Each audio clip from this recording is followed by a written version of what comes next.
Grant, I always tell my clients you can't time the market, but I do have some clients that have cashed out and done very well over the past few years. They are going to sit in their money for a little bit, and they're going to wait 2-3 years before jumping back in the real estate market.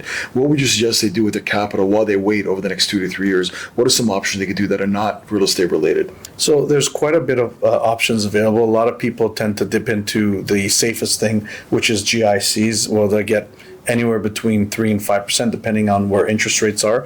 With that, it's completely safe unless you have a complete collapse of the banking sector and banks go bankrupt. You should have that money protected and receiving an interest of 3 to 5% per annum. Now, if they want to take a little bit of a risk, the longer the time horizon that they wait, the more risk they take, because any correction that happens in the investment market will take a little bit of time to recover. So there's options of mutual funds, ETFs, stocks being the higher end of the risk. And if you're dipping into penny stocks, that's even at the highest of risk. But with these products, you can potentially, in a mutual fund or an ETF, get a product that is potentially 60% safe in bonds and treasury bills, etc. And the rest of it is in equity. So you're taking a little bit of a gamble, but not necessarily completely. So with these products, you could potentially earn upwards of 5 to 10%. So better to talk to a financial advisor to get the details on your risk and your reward. Now, I am somewhat diversified, but I feel I am real estate heavy. I'm in the business after all.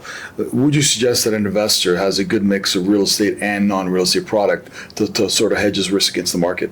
Absolutely, Bob. I believe in that. I'm an investor with real estate as well as in mutual funds and stocks. The difference is that all of these things don't always go in the same direction. So right now, real estate is down and has been down for, about a year, maybe a little bit longer going forward. But the fact is, the stock market has been doing relatively well, even with, the tariff talks and everything else that has been thrown into the equation. Over the last 4 or 5 years, there's been a very good rate of return as long as you've been in the right product.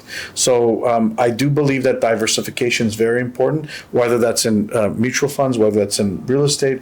And the one thing about mutual funds and other types of investment products in that area is that you're relatively liquid, because you can sell $10, $20, $100,000, whereas with real estate, you have to sell the whole piece of the pie.